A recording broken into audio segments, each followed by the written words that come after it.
A reading from the book of Joshua. The Lord said to Joshua, "Today I have removed the reproach of Egypt from you." While the Israelites were encamped at Gilgal on the plains of Jericho, they celebrated the Passover on the evening of the 14th of the month. On the day after the Passover, they ate of the produce of the land in the form of unleavened cakes and parched grain. On that same day after the Passover, on which they ate of the produce of the land, the manna ceased. No longer was there manna for the Israelites who ate that year of the yield of the land of Canaan. The word of the Lord. Thanks be to God.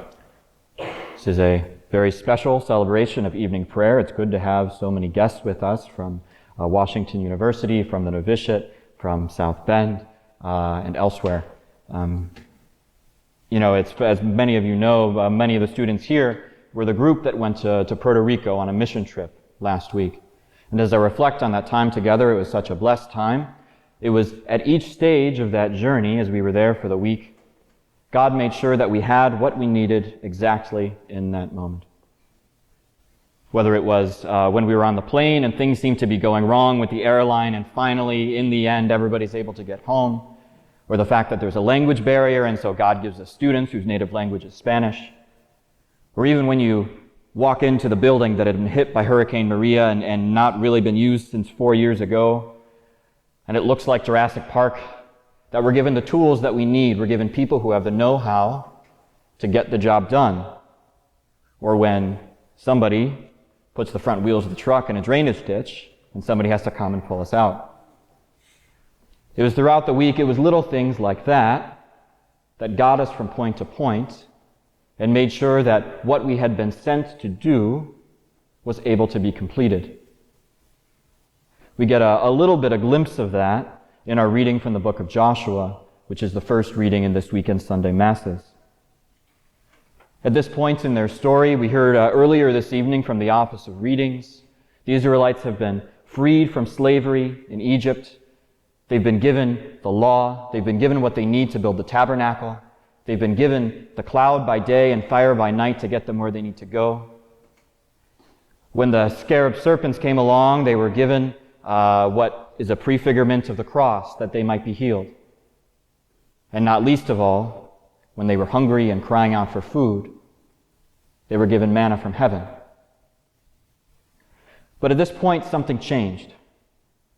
Because at this point in their story, they were no longer marching on their way to the promised land. They were there. And God was giving them a different kind of food.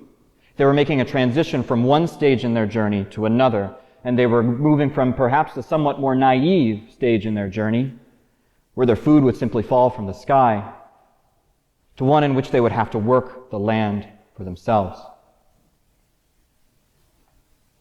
We have similar experiences throughout our lives.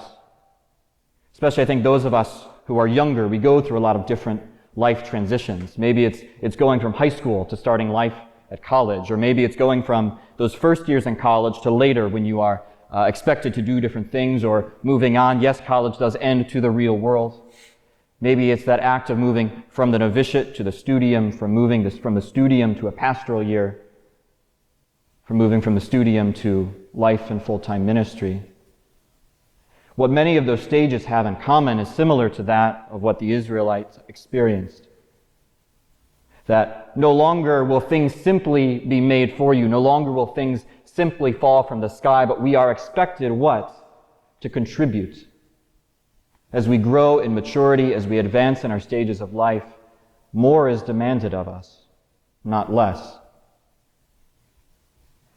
But we need not be afraid, because just as we're given a rake when we need a rake, and we're given a machete when we need a machete, God gives us the graces that we need to make it from point to point. But that's frightening, because we don't want to trust that God is going to do what God says is going to do, right? We want things to remain as they are. We're comfortable with whatever the last job was, whatever the last assignment was. We're comfortable looking up to people who are going to give us what we need, whether it's the priests or the religious, whether it's our parents, whether it's the manna coming from the sky. But there's a way to combat that frightening nature of that experience. And again, we see it here in this evening's reading. This is key. That even as the Israelites move forward in their journey, they're always looking back. It's naive to simply think that as we move from one stage of life to the next, that we can simply leave behind who we were. Those experiences stay with us, the difficulties stay with us, but more importantly, our experiences of God's grace stay with us as well. The Israelites look back, they celebrate the Passover, they celebrate the Feast of Unleavened Bread, because what happened in that moment when God freed them from slavery in Egypt didn't end there, that God's promises continue. Because even when they entered into the promised land, things wouldn't become easy all of a sudden. More was demanded of them. They had to take the land as their own. They had to remain faithful to the law. They had more than their fair share of bad kings. The kingdom was divided. One was destroyed, the other thrown into exile. The temple was destroyed, needed to be rebuilt. All of this is to say that the Israelites could not forget who they were, and more importantly, they could not forget who God was and what God had done in their story. And that experience that they had at Passover, that experience that they celebrated every year on the 14th day of the month of Nisan, was the lens through which they could see all of those difficulties, all of those challenges, all of the hardship, and give them some glimmer of hope that things were going to work out. Of course, there's a problem there, because as much as we want to say that things are going to work out, they don't always work out, at least not in the way that we understand it. As much as the Jewish people would go and come back, and the temple would be destroyed and be rebuilt, in the end, there was a point where it would be destroyed for the last time. There was a point when the sacrifices would cease and to this day never return. Things don't simply work out. And that shouldn't surprise us. Do things work out necessarily in our own lives? What are we supposed to say to the families of the 2 kids who were just shot downtown last night? What are we supposed to say to the people dying in Ukraine for no apparent reason? We can even think of our own trauma or the trauma of those whom we love. Things don't simply work out. If we want to talk about rakes and machetes, there's no guarantee that there's not going to be another hurricane worse than the one before and destroy everything that we built. There's no guarantee of that, absolutely none. That's not how things go. It's not a coincidence that we read this passage during Lent. It's not a coincidence that the destination of this Lenten journey is pointing directly toward that 14th day of the month of Nisan. It's pointing toward Passover. But we Christians have a Passover of our own. It is at the same time the same and different. It's the same Passover in that as we celebrate every year the death and resurrection of Jesus Christ, we too can celebrate a certain freedom from slavery. But it's different because it's not the same kind of slavery from which the Israelites were freed.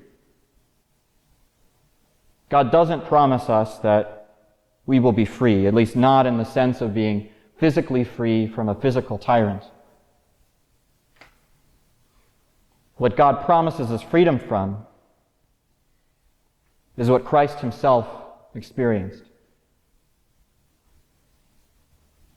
We'll have to go through it for sure, but it's easy to lose sight of the fact of how strange a religion we have, that we follow a God who allowed himself to be tortured and murdered by the state. So as we point toward this new Passover, this second Passover. We can look forward to that day when we are given our own manna. No, not one that falls from the sky, but one that's the work of human hands and is offered back to the Father, and that we even have the chance to receive. In some ways, I think it's unhelpful to talk about different graces at different moments in time, to talk about God giving us different tools at different moments in time. Because while, yes, it is very true that all of the little things that we receive over the course of our lives, we need to give God credit for those. But at the same time, each one of those moments is intimately and indissolubly connected, because they all come through what God has given us 2,000 years ago and still gives us today. Not many different graces, but instead, as he told Mary, the one thing necessary, that is, his very self.